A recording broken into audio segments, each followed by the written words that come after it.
Goeienaand gemeente, dis my 'n wonderlike voorreg om ook dan so vanaand die woord van die Here aan u te kan bedien. Nou ek is Etienne Dievenage, ek is 'n 4de-jaar student en ek is nou ook aan die einde van my 4de jaar en ook nou besig om klaar te maak om dan uit te gaan ook na die plek waar die Here dan ook my sal stuur om my dan ook te gebruik vir my praktiese jaar. Kom ons, voordat ons gaan begin met ons skriflesing, kom ons sit net so, dan verenig ons in gebed. Here, laat die woorde van my mond en die oordeenkinge van my hart welbehaaglik wees voor u aangesig, o Here my rots en my verlosser. Amen. Nou vriende, u is welkom om die woord van die Here saam met my oop te maak by Filippense hoofstuk 4, Filippense hoofstuk 4, waarvan ons gaan lees vanaf vers 1 tot en met vers 9. Ek begin dan vir ons lees uit Filippense hoofstuk 4 vanaf vers 1. Daarom, my geliefde broeders, na wie ek ook verlang, my blydskap en kroon staan so vas in die Here, geliefdes. Ek vermaan Euodia en ek vermaan Sintige om eensgesind te wees in die Here. En ek vra jou ook, opregte metgesel, wees hierdie vroue behulpsaam, wat met my saamgestryd in die evangelie, ook saam met Clemens en my ander mede-arbeiders, wie se name in die boek van die lewe is. Verbly julle altyd in die Here, ek herhaal, verbly julle. Laat julle vriendelikheid aan alle mense bekend word, die Here is naby. Wees oor niks besorg nie, maar laat julle begeertes in alles deur gebed en smeking met danksegging bekend word by God. En die vrede van God, wat alle verstand te bowe gaan, sal julle harte en julle sinne bewaar in Christus Jesus. Verder, broeders, alles wat waar is, alles wat eerbaar is, alles wat regverdig is, alles wat rein is, alles wat lieflik is, alles wat loflik is, watter deeg en watter loftal ook mag wees, bedink dit. En wat julle geleer en ontvang en gehoor en in my gesien het, doen dit, en die God van vrede sal met julle wees. Net tot sover uit die woord van die Here, en ek gaan dan ook vir ons dan voorgaan in gebed, en dan ook vir die Here vra, om dan ook vanaand sy woord in ons midde te seën, en met ons te kom praat uit sy woord uit. Kom ons bid saam. Ons almagtige Vader, wat in die hemel is, Vader, Seun en Heilige Gees. Here Jesus, ons kom in hierdie aand om u te loof as die lewende God, as die skepper van hemel en aarde, die Alfa en die Omega, die begin en die einde. En Here, ons dank u in hierdie aand dat ons ook die geleentheid het om so uit die woord uit te kan lees. En Here, ons weet dat u woord staan vas. U woord is tot in alle ewigheid. En Here, alhoewel dinge op hierdie aarde so onseker is en dinge elke dag verander en daar ook 'n chaos in ons land is op hierdie oomblik. Here, weet ons dat u woord staan vas. Here, u het u woord vir ons gegee wat tot in ewigheid bly.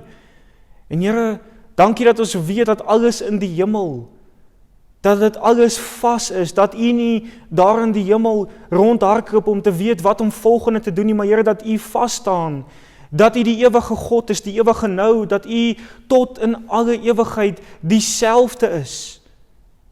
U is die God van Abraham, Isak en Jakob. En u is gister, vandag en môre is u dieselfde God, die onveranderlike. En Here, ons bely in hierdie aand ons afhanklikheid van u, dat ons u so nodig het, Here, want sonder u en u Gees, Here, kan ons nie verstaan dit wat in die woord vir ons geskrywe staan nie, maar dis alleen deur die Heilige Gees wat die woord vir ons lewendig maak, wat die woord vir ons openbaar, wat in ons harte vir ons hierdie werk doen. En kom bid ons dat u Heilige Gees, Here, verby elke sitplek sal beweeg. Here, daar waar mense na hierdie boodskap luister, kom bid ek dat u vanaand ons sal besoek. En Here, ek kom bid dat U 'n stilte in ons gemoed sal bring, en dat U tot ons harte sal spreek. Kom spreek, Heer, want die diensknegt en die diensmaagd luister. In Jesus naam bid ek dit. Amen. Ek wil graag in hierdie aand dan wil ek die aandag vestig op vers 1 van ons geleesde gedeelte. Daarom, my geliefde broeders, na wie ek ook verlang, my blydskap en kroon staan so vas in die Here, geliefdes. Na aanleiding van hierdie vers wil ek dan vanaand met U praat onder die tema staan vas in die Here Jesus, staan vas in die Here Jesus. Nou om vas te staan beteken om stewig te staan, om 'n posisie te handhaaf wat jou nie laat wankel nie. En hierdie selfde gedagte van om vas te staan in die Here, om onwankelbaar te wees, kom voor in Efesiërs 6 vers 11, as ook 1 Korintiërs 15 vers 58. Efesiërs 6 vers 11, trek die volle wapenrusting van God aan, sodat jy staande kan bly teen die luste van die duiwel. En dan 1 Korintiërs 15 vers 58, daarom, my geliefde broeders, wees standvastig, onbeweeglik, altyd oorvloedig in die werk van die Here, omdat jy weet dat jy arbeid in die Here nie te vergeefs is nie. En hierdie gedagte van om vas te staan in die Here en nie toe te gee aan die stryd nie en nie platgeslaan te word nie, maar om te oorwin, vind ons ook in hierdie verse wat ons gelees het. En so kan ons sien dat die kind van God moet standvastig wees in die geloof. Hy moet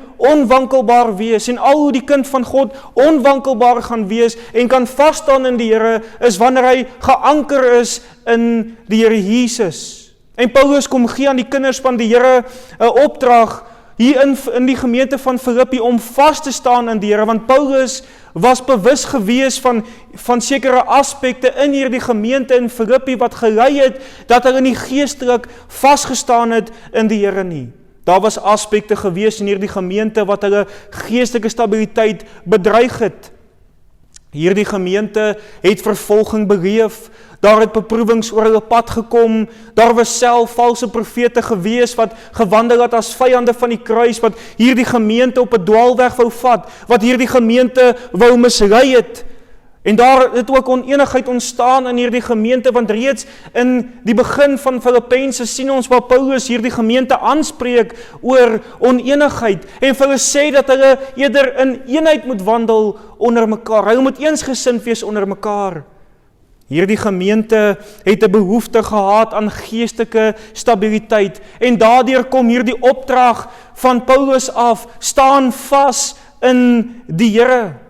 Dit is belangrik, vriende, dat ons as kinders van die Here ook sal vasstaan in die Here Jesus. Ons moet in die geloof standvastig wees, want ons is betrokke in hierdie geestelike stryd. Ons het te doen met 'n sielevyand. Die woord van die Here waarsku nie vir ons verniet in 1 Petrus 5 vers 8 tot 9 waar hy sê, wees nigter en waaksaam, want die teestander, die duiwel, loop rond soos 'n brullende leeu, en hy soek wie hy kan verslind. Maar dan kom vers 9 wat sê, hom moet julle teestaan, standvastig in die geloof. Die woord van God beskryf ook vir ons in Efesiërs 6 vers 12, dat ons worstelstryd is nie teen vlees en bloed nie, maar dit is teen die owerste, dit is teen die bose magte in die lig. Een van ons dosente op kweekskool, Dominee Gerard de Wet, sê altyd vir ons in sy klasse, dat die duiwel loop rond met hierdie vuurpyl, en hy skiet hierdie vuurpyl af na kinders van die Here. Baie keer kom die duiwel en hy val ons gedagtewêreld aan, en dan met hierdie doel dat ons moet wankel, maar selfs ook kom hy na ons toe met versoekings oor ons pad, en dan is dit belangrik dat wanneer hierdie versoekings kom na ons kant toe, wanneer hierdie beproewinge oor ons pad kom, dat ons moet vasstaan in die Here, dat ons standvastig moet wees in die Here. En die verskillende uitdagings wat hierdie gemeente in Filippi gehad het, is nog steeds vandag van toepassing op ons. Ons vind hier dieselfde probleme in die tyd waarin ons lewe, en so is dit belangrik dat ons dan sal waak, dat ons sal vasstaan in die Here. Liewe broer en suster, ons kan nie plat geslaan word deur die versoekings van die duiwel nie. Ons kan nie plat geslaan word deur hierdie strikke wat die duiwel na ons kant toe bring nie. Ons kan nie deur bekommernisse of selfs deur dwaalinge meegesleep word nie, maar ons moet geestelik standvastig word in die Here Jesus. Daardeur moet ons geanker wees in die Here, ons moet geanker wees in sy woord, want daarin is alles vir ons opgeteken, en daarin sal ons ook genade vind, wanneer ons vasstaan in die Here Jesus en in sy woord. Ons is absoluut afhanklik van die Here, maar die doel van vanaand se boodskap, vriende, is om hierdie 7 praktiese aspekte, wat Paulus vir ons hier kom noem in Filippense 4, vanaf vers 2 tot en met vers 9, om hierdie praktiese aspekte in ons lewens toe te pas, sodat ons geestelik standvastig kan word in die Here Jesus, sodat ons kan vashou in die geloof, dat ons die wedloop kan voleindig, dat ons soos Paulus kan sê, dat ek het die goeie stryd gestry, ek het die geloof behou, ek het die wedloop voleindig. Dit bring ons dan by ons heel eerste aspek, of ons heel eerste praktiese riglyn, hoe ons kan vasstaan in die Here, en dit is, wees eensgesind in die Here. Wees eensgesind in die Here. Filippense 4 vers 2, ek vermaan Euodia en ek vermaan Sintige om eensgesind te wees in die Here. Nou, om eensgesind te wees beteken om dieselfde gesindheid te hê, dieselfde neiging en gedagtegang te hê, en om saam te strewe om die eenheid te bewaar, dis om saam te strewe na iets spesifiek. En Paulus beskryf eensgesindheid in Filippense 2 vers 2. Maak dan my blydskap volkome deur eensgesind te wees en dieselfde liefde te hê, een van siel en een van sin. Die doel van eensgesindheid is om in harmonie saam te lewe. Dit is om saam te werk, saam te strewe en saam te werk vir hierdie doel, sodat die evangelie van Christus Jesus kan uitgaan. Filippense 1 vers 27, alleenlik gedraai julle waardig die evangelie van Christus, sodat of ek kom en julle sien dan wel of ek afwesig is, ek van julle omstandighede kan hoor, dat julle in een gees vasstaan en een van siel saamstryf vir die geloof van die evangelie. Eenheid tussen kinders van die Here vorm geestelike stabiliteit. En in die gemeente van Filippi het daar 'n oneenigheid ontstaan as gevolg van verskille tussen Euodia en Sintige. En hierdie oneenigheid het verdeeldheid in die gemeente veroorsaak. En indien hierdie verdeeldheid, hierdie oneenigheid sou voortgaan in die gemeente, dan sou die saak van God skade gelei het. Daardeur vermaan Paulus hierdie twee gemeentelede om eensgesind te wees in die Here. Hulle moes hulle verskille eenkant geplaas het, hulle moes saamwerk, hulle moet saamstrewe vir die evangelie van Christus Jesus, sodat dit kon uitgaan en siele by die kruis kom uitkom. Dit is belangrik, vriende, dat ons as kinders van die Here eensgesind sal wees in die Here. Ons is deel van die liggaam van Christus Jesus, en daardeur moet ons eensgesind wees onder mekaar, as ook in die gemeente waarin ons betrokke is. 1 Korintiërs 1 vers 10, maar ek vermaan julle broeders in die naam van ons Here Jesus Christus om almal eensstemmig te wees, en dat daar geen skeringe onder julle moet wees nie, maar dat julle verenig moet wees in dieselfde gesindheid en in dieselfde mening. Ons as kinders van die Here, ons as gemeente is hier geplaas vir een doel, en dit is om saam te werk, om saam te stry vir die evangelie van Christus Jesus. Ons is hier om toegerus te word elke Sondag deur God se woord, sodat ons die mense daar buite kan bearbei, dat ons die evangelie van Christus Jesus daar buite kan verkondig, sodat siele by die kruis van die Here Jesus kan uitkom. Ons is hier om 'n doel saam te bereik. En daardeur is dit belangrik dat ons, wanneer daar verskille onder mekaar is, wanneer daar oneenigheid onder mekaar Ons staan om met een kant te sit, om met een kant te plaas en die belange van Christus Jesus eerste te plaas. Want dit gaan oor die saak van God, dit gaan nie oor ons nie. Maar so maklik, vriende, vergeet ons dit. So maklik laat ons toe, dat daar verskille of twis tussen ons kom. En dan bewerk dit hierdie onenigheid en dan ry die saak van God skade. Dis hoekom ons moet onthou, dat ons is hier vir een doel, en is om Christus Jesus te verteenwoordig in die wêreld daar buite. En daardeur moet ons gesindheid wees, en daardeur moet ons hierdie gesindheid kweek, om eensgesind te wees onder mekaar, en die band van vrede onder mekaar te bewaar. Maar ons sien ook in die volgende gedagte, vriende, dat dit wat wel lei tot geestelike stabiliteit in die Here, is deur behulpsaam te wees teenoor mekaar. Wees behulpsaam, Filippense 4 vers 3, en ek vra jou ook opregte metgesel, wees hierdie vroue behulpsaam, wat met my saam gestry het in die evangelie. Nou, om behulpsaam te wees beteken om hulp te verleen aan iemand. Gewoonlik wanneer iemand in nood is en advies of raad nodig het, dan sal ek hulp aan daai persoon verleen deur hulle te help. Paulus wil gehad het dat hierdie twee vroue in die gemeente van Filippi, wat saam met hom gestry het, wat saam met hom gearbei het in die evangelie, dat hulle met mekaar moes versoen. Hulle moes weer op daai punt kom, waar hulle versoen het met mekaar, waar hulle eensgesind was teenoor mekaar, waar hulle saam gestry het, saam gewerk het, om dan ook so die evangelie van Christus Jesus te kan verkondig, en met die werk waartoe God hulle geroep het in die gemeente te kon voortgaan. Paulus kon nie by hulle uitgekom het nie, en daardeur vra Paulus vir sy metgesel wie hy vertrou het, om hierdie twee vrouens behulpsaam te wees in die gemeente, om hulp aan hulle te verleen in hulle nood. Hy moes gesorg het, dat hulle by hierdie plek uitkom, waar hulle dan weer met mekaar versoen het. En hierdie soort behulpsaamheid waarvan Paulus hier praat in Filippense 4, is nodig in die gemeente, want dit bou die gemeente se geestelike stabiliteit, wanneer daar liefde teenoor mekaar is, wanneer mense met sagmoedigheid teenoor mekaar optree. En so gou, vriende, vergeet ons hierdie woord behulpsaamheid, om mekaar se laste te dra, om so die wet van Christus te vervul, om daar te wees vir mekaar, as kinders van die Here in die gemeente. Galasiërs 6 vers 2, dra mekaar se laste en vervul so die wet van Christus. Ons as kinders van die Here moet behulpsaam wees teenoor mekaar. Ons moet juis daar wees vir mekaar wanneer moeilike tye oor ons pad kom. Vir mekaar bid, mekaar vermaan wanneer ons sien dat iemand iets verkeerd gedoen het, om met daai persoon dan te gaan praat, sodat Christus Jesus in en deur ons lewens verheerlik kan word.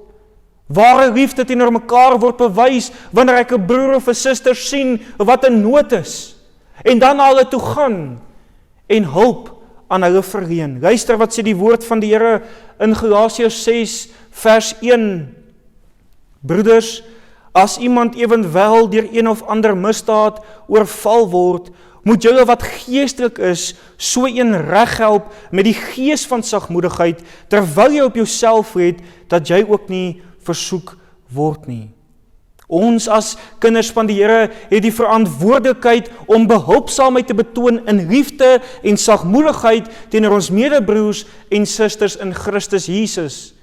Ons moet hulle help, die wat in nood is, wanneer ons sien dat hulle afgedwaal het van die pad, om dan na hulle toe te gaan en die regte pad vir hulle aan te dui, vir hulle te sê, daar's die pad wat jy op moet loop. Want vriende, wanneer jy sien, wanneer daar 'n broer of 'n suster in die gemeente is, wat verkeerd opgetree het, wat verkeerd gehandel het, wat iets gesê het, wat verkeerd is en wat nie tot eer van die Here Jesus is nie, dan moet jy as kind van die Here, jy die verantwoordelikheid om na daai persoon toe te gaan, na daai broer of daai suster, en met hulle daaroor te gaan praat, vir hulle te sê, my broer, my suster, dit wat jy gedoen het is nie tot eer van die Here nie, dit is verkeerd. Of wanneer daar oneenigheid in die gemeente ontstaan, wanneer daar verskille is tussen 'n broer of 'n suster, om dan met hulle daaroor te gaan praat, om te sorg dat hulle met die Here Jesus versoen, dat hulle met mekaar versoen, en dat hulle so kan voortgaan, en kan saamwerk, en kan saamstry vir die evangelie van Christus Jesus. En liewe broer en suster, as jy nie behulpsaamheid betoon, in 'n gees van sagmoedigheid teenoor 'n medebroer of 'n suster wat in nood is nie, dan is jy liefdeloos. Want ons moet juis, wanneer ek lief is vir iemand, en ek sien hulle gaan van die pad af, om hulle reg te help, om hulle te bring weer by daai plek, waar hulle God dien, en saamwerk, en saamstry. As ons as kinders van die Here, as ook 'n gemeente, hierdie behulpsaamheid bewys teenoor mekaar, dan sal ons ook geestelik standvastig wees en vasstaan in die Here Jesus. Maar nie net moet ons behulpsaamheid betoon teenoor mekaar nie, ons sien ook in die volgende gedagte, die volgende praktiese riglyn is, ons moet altyd bly wees in die Here. Wees altyd bly in die Here, Filippense 4 vers 4, verbly julle altyd in die Here, ek herhaal, verbly julle. Nou, die woordjie verbly beteken om blydskap en vreugde te ervaar. En hierdie woord staan in die Grieks, staan dit bekend as 'n werkwoord, en dit staan in die presens imperatief, wat beteken, dit is 'n opdrag, maar dit is ook 'n aanhoudende aksie wat moet plaasvind. Paulus se opdrag aan die kinders van die Here in Filippi is dat hulle voortdurend hulle blydskap in die Here moet vind, ongeag die omstandighede. Blydskap in die Here speel 'n baie belangrike rol in die kind van God se geestelike stabiliteit. En net die Here kan hierdie blydskap vir 'n mens gee, want hy is die ware bron van blydskap, en hy is die een wat hierdie blydskap in 'n mens se hart uitstort. Hy is die enigste een wat vir 'n mens hierdie blydskap kan gee. En Paulus het geweet dat hierdie blydskap van die Here afkom. Paulus het geweet dat hy kan hom in die Here verbly, want die Here bly getrou ongeag die omstandighede. 2 Timoteus 2 vers 13, as ons ontrou is, hy bly getrou, hy kan homself nie verloon nie. En dis hoekom Paulus hom in die Here kon verbly het, want sy blydskap was gevind in die Here Jesus Christus. Dit was nie gewees in sy omstandighede nie, dit was nie gewees in die mense rondom hom nie, maar hy het vasgestaan in Christus Jesus. En dieselfde wou Paulus gehad het vir hierdie gemeente in Filippi, dat hulle moes ten spyte van hulle daaglikse omstandighede, moes hulle nog steeds bly wees in die Here, moes hulle nog steeds hulle blydskap gevind het in God. Omstandighede verander, maar God verander nooit nie. Hy is gister en vandag is hy dieselfde. In alle omstandighede bly die Here altyd getrou. En vriende, in alle tye moet my blydskap gegrond wees in Christus Jesus. My blydskap moet nie wees in my omstandighede of in die mense rondom my nie, maar my blydskap moet vasstaan in Christus Jesus. Paulus se blydskap het vasgestaan in Christus Jesus, want hy skryf in Filippense 4 vers 1 wat hy sê, my blydskap en kroon staan so vas in die Here, geliefdes. Ons moet ons in die Here verbly, selfs wanneer ek myself bevind in die dal van doodskaduwee, want hoor wat sê vers 4, hy sê, verbly julle altyd in die Here, ek herhaal, verbly julle. En hoe maklik, vriende, kan dit nie gebeur, dat ons blydskap in die Here Jesus beroof word, deur my omstandighede, wanneer dit swaar gaan met my, wanneer die drukgange van hierdie lewe te veel raak, wanneer die laste te veel raak, dan vat my blydskap in die Here Jesus weg. Want wanneer die lewensstorme woedend om my slaan, dan is ek geneig om te vra, maar waar is die Here? Hoekom laat die Here hierdie toe? Terwyl ek in hierdie omstandighede my eerder in die Here Jesus moet verbly, en my blydskap in hom moet vind, want hy beloof in sy woord, dat al gaan ek deur 'n dal van doodskaduwee, nogtans hoef ek nie te vrees nie, want hy is met my, en sy stok en sy staaf, die vertroos my. En hy sal my nooit begewe en my nooit verlaat nie, maar hy is altyd daar, saam met my, maak nie saak wat die omstandighede mag wees nie, hy bly teenoor my getrou, en daardeur kan ek my in hom verbly dan, wanneer ek in hierdie omstandighede gaan. Dit vat ons na die voorbeeld van die profeet Habakuk. Habakuk se omstandighede was nie maklik gewees nie.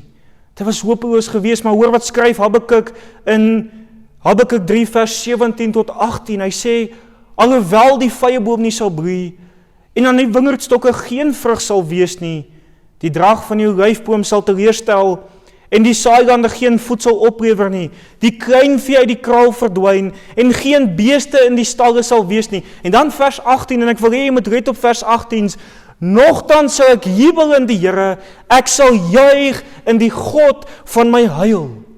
En net so kind van God moet ons blydskap vasstaan in Christus Jesus, ten spyte van wat my omstandighede is. As ons blydskap in Christus Jesus gegrond is en die lewensstorme so aanwoedend om my, dan sal ek kan vasstaan in hom. Want my blydskap is gegrond in die Here Jesus en nie in my omstandighede nie. Maar ons sien ook die volgende praktiese riglyn of praktiese aspek wat hierdie gemeente in Filippi moes toepas ten einde vas te kan staan in die Here, was dat hulle moes hulle vriendelikheid bewys het teenoor alle mense. Wees vriendelik teenoor almal. Filippense 4 vers 5, laat julle vriendelikheid aan alle mense bekend word, die Here is naby. Nou, om vriendelik te wees beteken om met 'n gees van sagmoedigheid op te tree, om besorg te wees oor die belange van ander mense. Dit kan beskryf word as iemand wat gewillig is om sy of haar belange op sy te sit, een kant te plaas en die van ander bo hulle te plaas, en dan om met 'n gees van sagmoedigheid teenoor daai persoon op te tree. Nou die Engels beskryf hier die woord as to be gentle and kind to all. Vriendelikheid is ook deel van die vrug van die Gees, want let op wat sê Galasiërs 5 vers 22. Maar die vrug van die Gees is liefde, blydskap, vrede, lankmoedigheid, vriendelikheid, goedheid, getrouheid, sagmoedigheid, selfbeheersing. En Paulus kom gee hierdie opdrag aan die kinders van die Here in Filippi dat hulle vriendelik moet wees. Nie net teenoor sekere mense moet hulle vriendelikheid bewys nie, maar teenoor alle mense. Hulle moes nie net vriendelik gewees het teenoor die mense in die gemeente en hulle medebroers en susters in die gemeente